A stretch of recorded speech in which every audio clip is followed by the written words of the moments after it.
Hi SLP, it's Alexandra. I'm thrilled to introduce you all to Amy, who is going to teach us how to make no-bake cookies. Before we get started, I just want to remind you all that an adult is required to help you for this SLP project. The reason we say this is because part of this no-bake process, even though you won't put the cookies in the oven, it will require a stovetop. And so, again, please make sure an adult is helping you measure and add and bake all of these yummy ingredients together that will result in delicious no-bake cookies. Let's go ahead and welcome Amy. All right. Hi, SLP. Today we have Amy Lyman joining us. Hi, Amy. Hi, everybody. Thank you so much for coming today. So Amy is going to show Sure. me do some no-bake cookies, and I will go ahead and turn it over to you, Amy. Hi, everybody. So excited that you can be part of the summer lunch program. I hope you're having a good summer. I know it's a different summer maybe than you've ever had, but hopefully you're finding all kinds of wonderful ways to spend it. Excited to be here cooking with you. I wanted to talk to you just a little bit at first about cooking and baking. I love to do both. I sometimes don't have as much time in my life to do either, but I do like finding time for them. Both cooking and baking, the difference between the two usually means baking, you're making some sort of a cake or a pie or something that gets baked in your oven, whereas cooking might be a stir fry on top of the stove. You can use them interchangeably, but I just love them both. And I wanted to share with you, if you're not someone who has ever cooked or baked, I would really encourage you to learn how. There's a couple of amazing things you can learn from cooking and baking. The first is a really great math concept. All of our ingredients typically in recipes are, what do I want to say? They are created with different fractions. So those of you that have done fractions in math in school already, we have a 1 cup, a half cup, a third a cup, a fourth a cup. We have tablespoons and teaspoons, a half a teaspoon, a quarter teaspoon. It's really kind of a cool thing for your brain to get a good understanding of those fractions, and baking can be really kind of a fun way to do that. So look at it in that regard. Maybe you're someone who loves math. Maybe you're someone who struggles with fractions. Baking can be a really good way to make that understand better. So there's a little plug for math when it comes to baking. The other thing I love about baking and cooking is that it's intergenerational. And what I mean by that is you can share things together with someone much younger than you are and someone much older than you are, as well as people who are the same age. A lot of recipes are traditionally passed down through families, and so sometimes it can be a really great way to get to know your grandparents or even your parents. Or you may not have a parent at home, or you may not have grandparents, but there may be an older person at your church or in your community that you want to get to know better. Ask them to share a recipe with you. I promise they're going to have one. And maybe you can even find a time when things are healthier for us to be with our neighbors. You can find a time to actually cook it with them. My initial knowledge and love of baking and cooking comes from my mom through her mom. So my grandmother was an incredible cook. Not always very happy about it. She was kind of a grumpy cook, and she wanted you out of her kitchen, but she showed her love through her food. And she could put on a spread. I mean, I used to love going to her farm in Missouri when I was a kid, and she would make cakes and homemade donuts and huge fish fry dinners and just everything. My mom is an incredible cook, as is my dad, actually. I should add him in there as well. They both are wonderful cooks. My mom taught me how to make bread. She taught me how to measure ingredients. She showed me how to make cookies and cakes and pies, homemade pie crust. So pretty much everything I'm showing you today, I've chosen a pretty easy recipe because I want you to be able to do it at home. But everything I've learned about baking, I learned at home from my mom. You may not have that opportunity in your life and the way your family is set up, but I bet there is someone, it can be me, Alexandra can get you in touch. I'd be happy to show you. So one thing I recommend when you're going to make something, check all your ingredients, make sure you have what you need. Sometimes a new recipe means you have to buzz to the store and pick something up. So you're going to want to get some baking cocoa. This is different from hot chocolate mix. This has no sugar in it. So it's called baking cocoa. This happens to be the brand that I use, but there are different brands. You're gonna need peanut butter. And I apologize if anyone has a peanut butter allergy. I kind of thought about that in the night last night when I realized I'd chosen this recipe, but you are gonna need peanut butter. I use creamy for this recipe. Crunchy or chunky would work if you had to use it. You're gonna need quick oats. Quick oats work a little bit better than the big oats. Quick oats just means they've been chopped up smaller, but you can use the bigger oats if that's all you have on hand. You're gonna need just plain sugar, okay, just white granulated sugar. You're gonna need butter. You're gonna need 1 stick of butter, okay? Margarine will work. And actually I'm using today plant-based butter because I don't do dairy, which you can do as well. So you can use plant-based butter or regular butter, and you need 1 stick. And then you're gonna need milk. Now I'm using almond milk, which you can use interchangeably with this recipe, but you can also use dairy milk, cow's milk, or oat milk, or any other kind of milk that you might prefer. And then our last ingredient is vanilla. This is in the baking aisle with the spices. It's a liquid called vanilla extract. And you need very, very little amounts of it. It's very, very strong.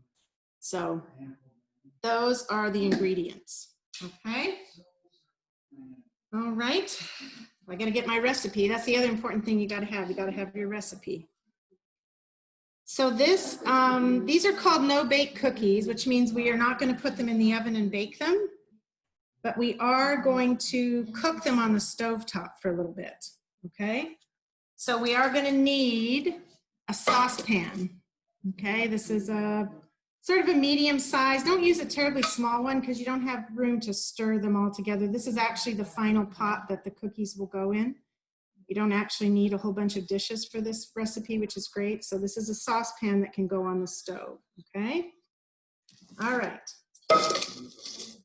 So into the saucepan is gonna go our butter, all right? You can just unwrap it and put it right into the saucepan. All right, we're also gonna do our sugar. And those of you that may have done summer lunch last year might remember that I came and we practiced measuring ingredients, if you recall that. And it's important that we're accurate. You may remember that. It's important that we have exactly the right amount of sugar or flour or whatever it is we're working with. We can't really guess. We can't really guesstimate. So if you recall, you use the flat edge of the knife, okay? And you're gonna pull that across. You're gonna heat the sugar up so that there's a little mound. And then you're gonna pull that knife across and even out your sugar so you have exactly a cup. Now, am I doing, I make sure I have the right amounts. Okay, this calls for 2 cups of sugar, this recipe. So there's our first cup, and it's gonna go in the saucepan as well. I'm gonna use, you can also pour. Whoop. I'm making a mess. I'm making a mess in my parents' kitchen. I'm actually down in North Carolina visiting my mom and dad, the people I talked to you about that taught me how to cook. So I'm making a mess in their kitchen. I'll have to clean it up because they keep a very clean kitchen. All right, there's my second cup of sugar. In it goes. My phone keeps dying on me here, okay? We're also gonna put our milk in here, okay? We'll do our cocoa first. We're gonna do our, remember the cocoa powder we talked about? It's baking powder, it's not hot chocolate mix. We are going to do 1/4 cup of that, okay? So I have my little 4th cup measure. It is, if we wanna do a little bit of fractions here, okay, here I have 1 cup, which is what I made the sugar with. I hate not being able to see my face, it's weird. Here's a cup of sugar. Here's 1/4 cup of cocoa. So what that means is there are 4 of these in one of these. And those of you that are older are laughing at me because you know that, but there might be people watching who don't know that. So 4 of these would fit in here. So this is 1/4 of 1, okay? And that's how much cocoa. That's how much cocoa we're gonna have. Okay. Okay. Now cocoa is hard because it comes in these. I don't know why they don't make the openings of the thing bigger because it is very hard to.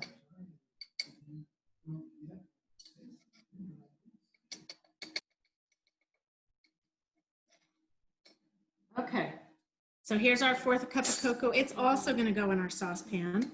All right. And then the last thing that is going in here is our milk. And we need a 1/2 cup of milk. Okay. So again, quick fractions, 1/2 cup, whole cup. So there are 2 of these and 1 of these. That's why it's a 1/2. And like I said, you can use any kind of milk you want.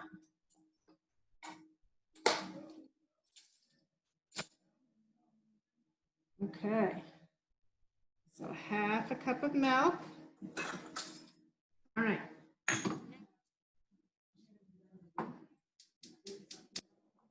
Okay. So you don't need terribly high heat to start with. And I have to put a little safety thing in here. There is a certain age at which you should start using a stove. That gets decided by who you live with and kind of the adults that are in charge in your family. But I would recommend never using a stove unless there is an adult in the room. I just think it's too dangerous, especially if you have a gas stove like this. So I have to put in that little disclaimer that I don't want you making these at home unless an adult is there to help you. This has to heat up, the butter has to melt, and then actually what we're going to end up doing is we're going to boil it for a little bit. What that's going to do is when sugar is boiled for a certain amount of time at a certain temperature, it will actually help things to solidify. So when you're making fudge or jam or some other type of sweet treat, a lot of times you have to put that on the stove and heat it and boil it so that it will turn more solid. You know how jam is like sort of solid fruit juice? That comes from heating the sugar up to a certain temperature for a certain amount of time. So we're starting to melt, the butter's starting to melt. Okay, stay here with this and keep giving it a stir, okay? Because if it boils too long, it will burn and then it's ruined. What we're gonna do is once we get it, and you can adjust your heat. I have this on, I'd say low medium, okay? An electric skillet's actually gonna have a place for you to figure that out. If you have a gas stove, you don't want a super high flame, but you want it to have some good heat so that it will eventually boil. So you're just gonna keep stirring. The butter, you'll see the butter's melting. What I'm gonna do is I'll bring the computer over here again when it starts to boil so that you can see what it looks like. And this part takes a little bit of time. Cooking sometimes takes patience, right? You have to kind of wait, let the heat do its thing. That's especially true if you're making bread. You have to wait sometimes to let the bread rise after you've got it all mixed together. And it's important when you're following a recipe, you can't rush through stuff, right? If it says boil it for a minute, you got to do it for a minute. If it says to let the bread rise for an hour, you got to let the bread rise for an hour. So now, after you get to be more an experienced cook, you may find things that are wrong with the recipe and you decide to change that. But most of the time, recipes work out if you follow them. And that's actually a part of cooking, is just figuring out how to follow a recipe. Okay, see that there? We don't have any chunks of butter or anything.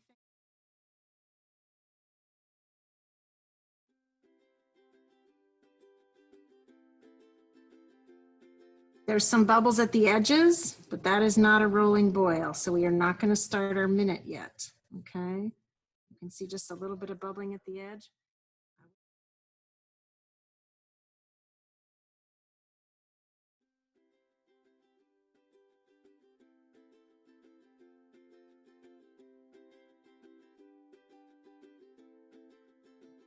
You see that? You see how everything is bubbling. The whole pan has got bubbles in it. That's a full boil.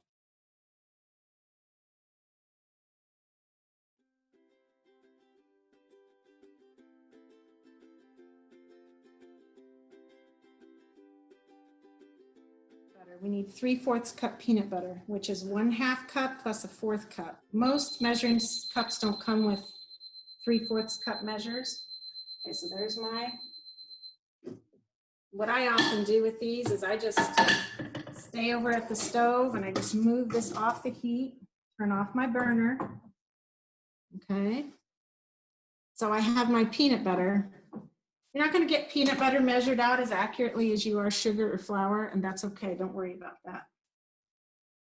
I'm going to put it into the hot mixture because we want it to melt. Your peanut butter is actually going to melt into this. Okay. And then we are going to get our vanilla.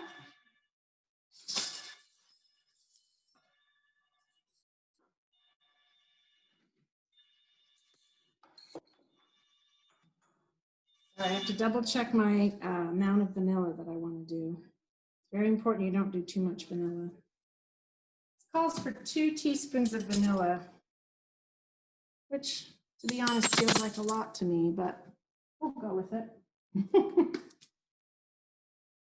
Okay, so we're going to do our little teaspoon of vanilla. I'm doing a little bit shy of 2 teaspoons. Vanilla is very strong. Some people don't like the flavor. I'm okay with it. And our last thing that we're going to add is 3.5 cups of our oats. Okay. Now I would give this a stir right now and get that peanut butter kind of dispersed before we add the oats. Okay. And now remember, this is hot. Everything about this is hot. So you're going to want to be careful. The pan is hot.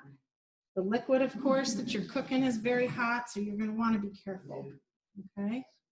So now we're going to do 3.5 cups of the oats, which is going to be our last ingredient.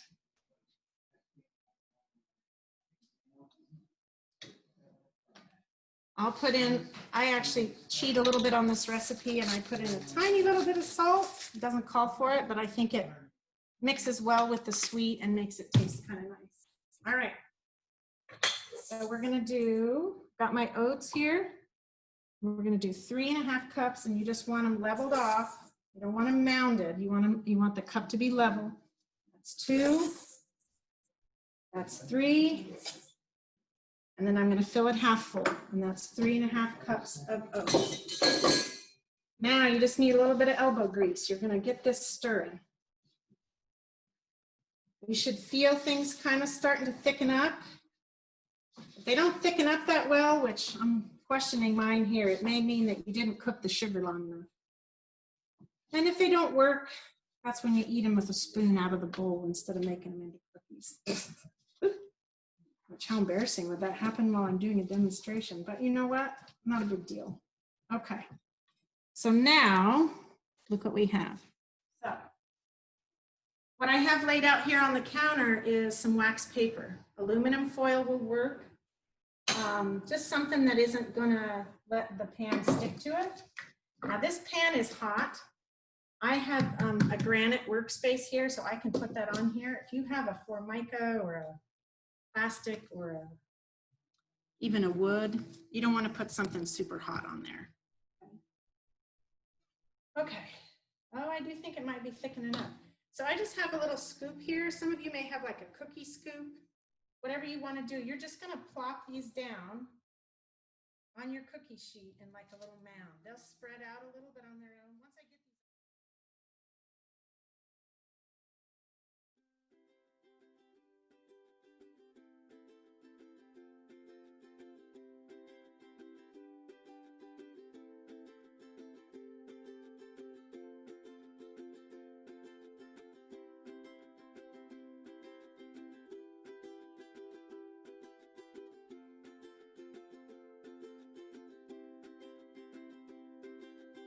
Thank you.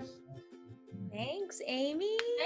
That was awesome. Can I ask you a couple of questions? Absolutely. Absolutely.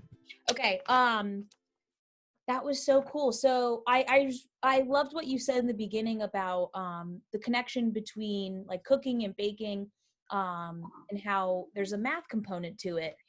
And I was chuckling because in the book that we're reading for the summer, Wonder, Yes, yes. I know you're familiar with the book, right? Oh yeah, I read it. It's a wonderful book. Yep. It's a great book. I was chuckling because in the very beginning of the book, our campers found out, one of the main reasons Augie goes to school is because his mom is terrible at fractions. And they say, and I was That's laughing, right. oh, look at that. It all relates. So campers, like Amy said, it is really important. Like, so I'm not, math isn't my strong suit, but I love to bake and I love to cook. And I'd like to think I say this, with confidence, like I'm really good at both, and I'm not a good math person though. So it is possible to not be super great at math, but be able to successfully bake and cook as long as and I think you made this point really clear, like as long as you're following the directions and going along with it. My mom used to always say growing up, it really is, I was just thinking too, it really is intergenerational because my mom and my dad are both cooks, and I love cooking because of them. And it's one of the best blessings I've ever been given as a child was like to learn how to cook and be able to do that as an adult. And it's so cool. And I hope I can pass that on one day too. But my mom used to always say, my mom makes this chocolate cake, and she used to always say, I don't like making this cake, but it was so good. It was like the best cake. We would beg for it. We would like, please make your chocolate cake.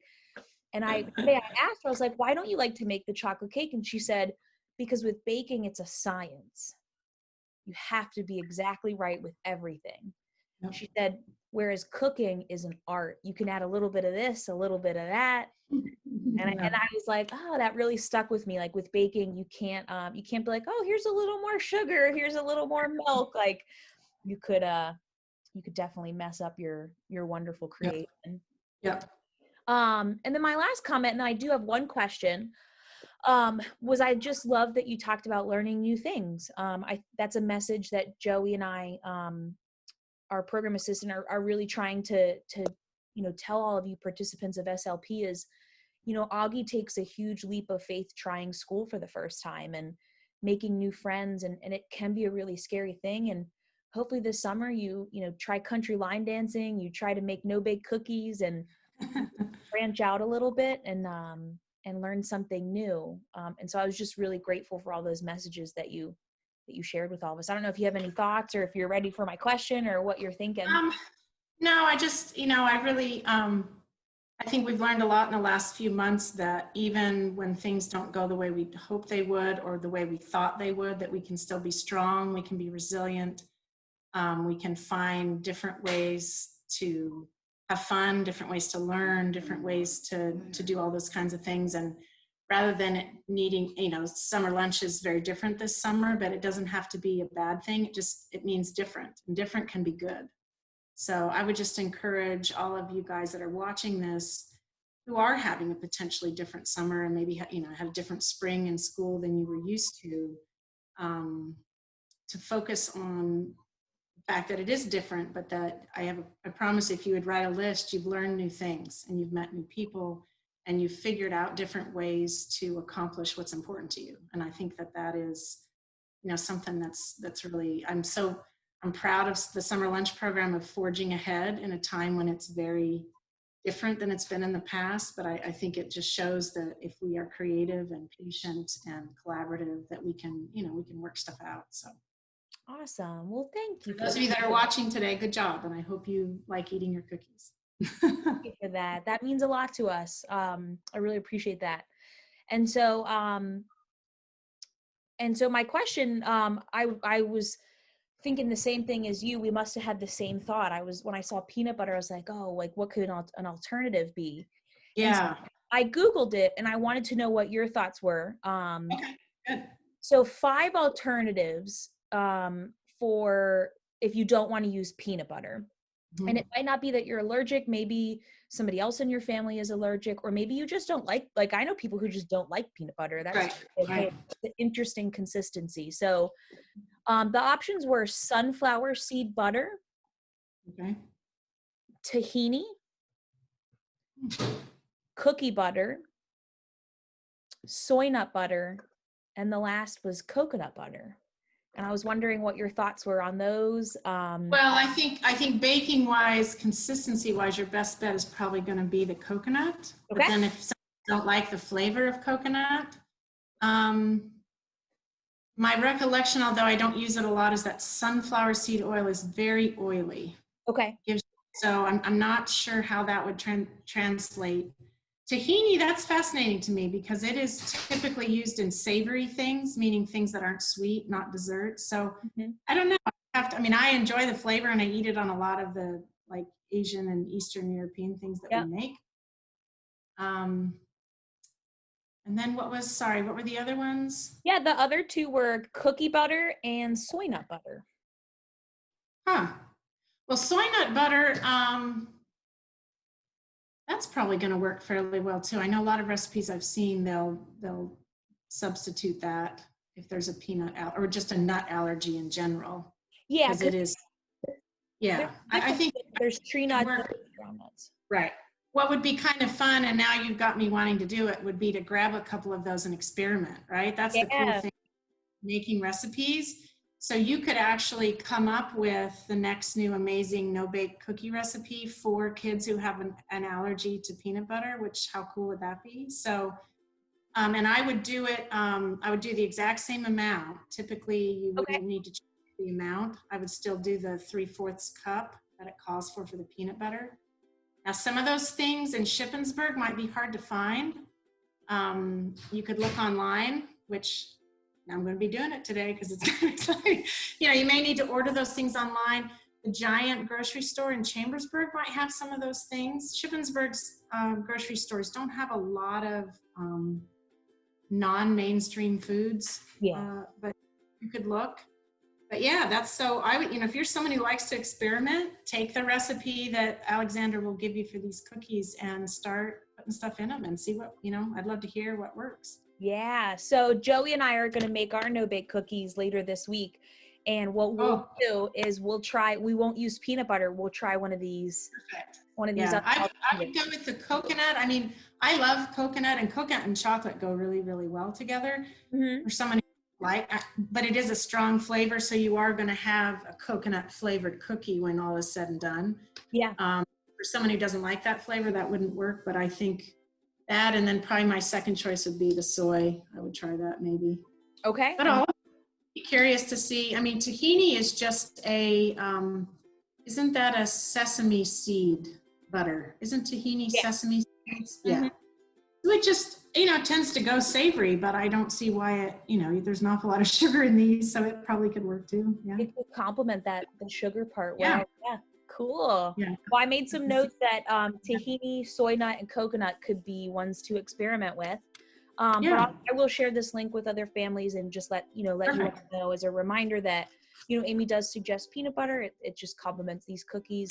But you can totally like we just said, in this notion of trying something new, maybe it could be fun to experiment. Yeah. Yeah. Cool. Well, thank you so much. Thank you. That was really fun. Good. I'm glad it was. And now you have some delicious cookies to munch on. I know that I would eat all by myself. Well, I don't know about you, but I definitely have a sweet tooth, and I am so excited to bake these no-bake cookies with Joey later this week. Also, stay tuned because Joey and I will be doing the workout that Courtney is going to show us tomorrow later this week. And we will also be demonstrating how to make your telescope later. It's going to be a very chock-filled, busy, exciting video, so be sure to tune in later. Bye, SLP.